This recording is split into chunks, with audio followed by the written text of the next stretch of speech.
ମହାରାଜ ନନ୍ଦ ଏକାଦଶୀ ଦିନ ଉପବାସ କରି ଭଗବାନଙ୍କୁ ପୂଜା କରିଛନ୍ତି। ସେହିଦିନ ରାତ୍ରିରେ ଦ୍ୱାଦଶୀ ଲଗ୍ନ ଆସିଯିବାରୁ ସ୍ନାନ କରିବାକୁ ଯମୁନା ଜଳରେ ପ୍ରବେଶ କରିଛନ୍ତି। ବରୁଣଙ୍କର ଜଣେ ସେବକ ତାଙ୍କୁ ଧରି ନେଇଯାଇଛି। କୃଷ୍ଣ ବରୁଣପୁରକୁ ଯାଇ ପିତାଙ୍କୁ ଫେରାଇ ଆଣିଛନ୍ତି। ପରବର୍ତ୍ତୀ କାଳରେ ସେ ଆତ୍ମୀୟ ଗୋପାଳମାନଙ୍କୁ ମାୟା ଅନ୍ଧକାରର ପରପାରରେ ଅବସ୍ଥିତ ପରମ ବୈକୁଣ୍ଠ ଧାମ ଦେଖାଇଛନ୍ତି। ଯାହା ସମାଧିନିଷ୍ଠ ଗୁଣାତୀତ ପୁରୁଷମାନେ ଦେଖିଥାନ୍ତି, ତାହା ଦେଖିଛନ୍ତି ଗୋପାଳମାନେ। ସୁକ ଉବାଚ ଶୁଣ ପରୀକ୍ଷ ନରନାଥ କୃଷ୍ଣ ଚରିତ ଭାଗବତ। ଶରଦ କାଳର ଯେ ଶଶୀ ମଲ୍ଲିକା ପୁଷ୍ପ ପ୍ରାୟ ଦିଶି ଦେଖି ସାନନ୍ଦ ଦାମୋଦର ମାୟା ମନୁଷ୍ୟ ମାୟାଧର। ଗୋବିନ୍ଦ ବିଚାରନ୍ତି ମନେ ଆଜ ରମିବା ବୃନ୍ଦାବନେ। 16 ସହସ୍ର ଗୋପ ନାରୀ ମୋତେ ବରିଲେ ତପ କରି। ମୁଁ ତାଙ୍କ ପୁରାଇବି ଆସ ସେ ମୋର ଭକତ ବିଶ୍ୱାସ।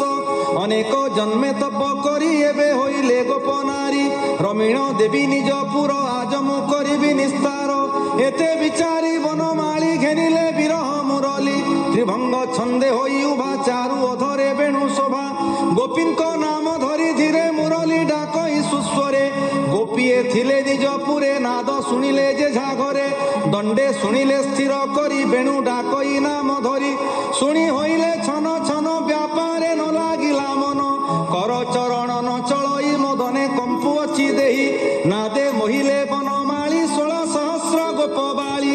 ଏକ କୁଆରେ କଲୁ ଯାଇ ଧାଇଲେ ଅସମ୍ଭାଳ ହୋଇ। କିଏ ଗୋପୀ ଦୁହୁଥିଲା ଗାଇ ବାଛୁରୀ ବାନ୍ଧି ଛନ୍ଦ ଦେଇ। ମୁରଲି ଶୁଣି କର୍ଣ୍ଣ ମୂଳେ ଦୁହୁଣି ପକାଇଲା ତଳେ।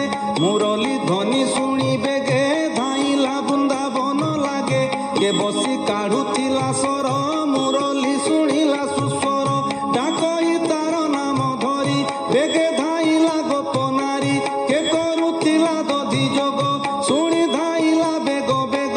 କେ ଦୁଧ ଚୁଲିରେ ବସାଇ ମୁରଲି ଶୁଣି ଗଲା ଧାଇ। କେ କୋଳେ ବାଳକ ବସାଇ ଦୁଧ ପିଆଉ ଗୀତ ଗାଇ।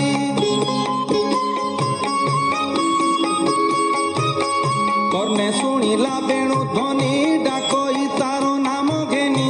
ବାଳକ ପକାଇଲା ତଳେ ଧାଇଲା ମଦନ ବିକଳେ। ସ୍ୱାମୀ ଶୟନ ସ୍ଥାନେ ଥାଇ କେ ଗୋପୀ ଚରଣ ଚାପଇ। ମୁରଲି ତାର ନାମ ଧରି ଡାକଇ ଆସ ବେଗ କରି। ପତି ଚରଣ ଥୋଇ ତଳେ ବେଗେ ଧାଇଲା କାମ ଭଳେ। କେହୁ ତାମ୍ବୁଳ ଭୁଞ୍ଜୁଥିଲା ଅର୍ଦ୍ଧେକ ହସ୍ତରେ ଘେନିଲା। କେହୁ ପାହୁଡ଼ ଗୋଡୁ କାଢି ଲେଉଟି ନ ପାରିଲା ଭରି। କେହି ତିଳକ ଘେନୁଥିଲା ଅର୍ଦ୍ଧେ ତିଳକ ସେ ଲିହିଲା।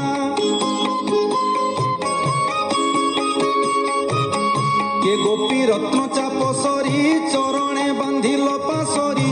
ମୁରଲି ନାଦ ଅନୁସରି ବନେ ଧାଇଲା ଗୋପ ନାରୀ। ଏମନ୍ତେ କହିବଇ କେତେ 16 ସହସ୍ର ଯେ ଝାମତେ। କାହାର ସ୍ୱାମୀ ବଳବନ୍ତ ଆଗରେ ଓଗାଳିଲା ପଥ। କାହାର ପୁତ୍ର ଗୋଡାଇଲା ଶ୍ୱଶୁର ଖୁଡୁ ତା ମଉଳା। ଭାଇ ଭଣଜା ଇଷ୍ଟ ମିତ୍ର ଆଗରୁ ଓଗାଳିଲେ ପଥ। ବୋଲନ୍ତି ଗୋପୀଙ୍କି ଅନାଇ ଏକଥା ଉଚିତ ନୁହଁ। ରଜନୀ କାଳେ ଯାଅ ବନ ଲଜ୍ଜାକି ଛାଡ଼ିଲା ବଦନ।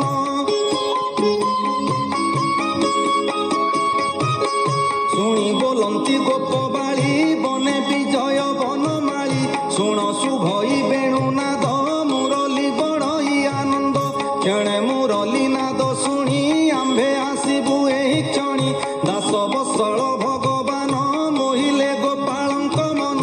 ତୁଣ୍ଡରୁ ନଇଲା ଉତ୍ତର ବାହୁଡ଼ି ଗଲେ ଯେ ଝାଘର। ଏକ ଗୋପିକା କ୍ଷୀଣ ଦେହି ଗହଳେ ନ ପାରିଲା ଯାଇ। ତାହାର ସ୍ୱାମୀ କର ଧରି ଘରେ ଆଣିଲା ନିଜ ନାରୀ। ଗମ୍ଭୀରି ଭିତରେ ବାନ୍ଧିଲା ଅନେକ ମାଡ଼ ହିଁ ମାଇଲା।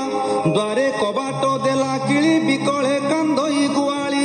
ମୁରଲି ତାର ନାମ ଧରି ଡାକଇ ଆସ ବେଗ କରି। ସେ ଗୋପୀ ବନ୍ଧନରେ ପଡ଼ି କାନ୍ଦଇ ସ୍ତମ୍ଭେ ମୁଣ୍ଡ କୋଡ଼ି। କୃଷ୍ଣର ଦେହେ ଦେଇ ମନ କ୍ଷଣ କ୍ଷଣ କେ ଅଚେତନ। ସହିନ ପାରିତାପ ଭର ବେନି ଲୋଚନ କଲା ସ୍ଥିର। ନୟନ ପିତୁଳି ଲେଉଟି ଭିତରେ କଲା ଏକ ଦୃଷ୍ଟି। ଧ୍ୟାନେ ଦେଖିଲା ଭଗବାନ ନିର୍ଭରେ କଲା ଆଲିଙ୍ଗନ। ଆସିଲା କୃଷ୍ଣ ତ୍ରାହି ତ୍ରାହି ପ୍ରାଣ ଛାଡ଼ିଲା ଚୁମ୍ବ ଦେଇ ଜୀବନ ଛାଡ଼ି ରସ ଭରେ ପଶିଲା ଗୋବିନ୍ଦ ଶରୀରେ। ଶୁଣି ପରୀକ୍ଷା ଦଣ୍ଡଧାରୀ ମୁନି ଚରଣ ତଳେ ପଡ଼ି ବୋଲଇ ହେଲେ କୃତକୃତ୍ୟ।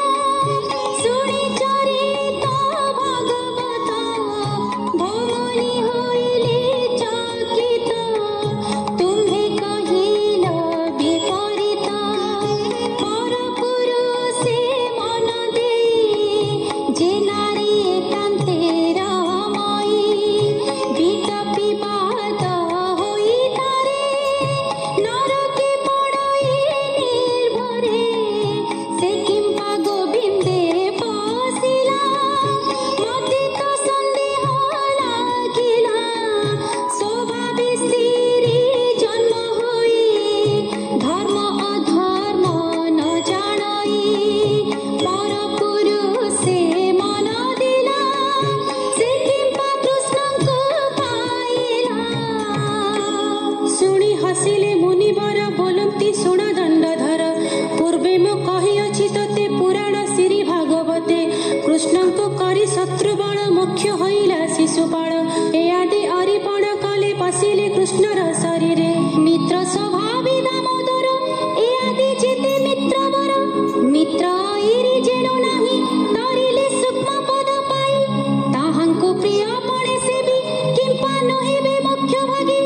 ଭକତ ତାରିବାର ଆସେ ବ୍ରହ୍ମ ପ୍ରକାଶୀ ଅଛି ଅଂଶେ।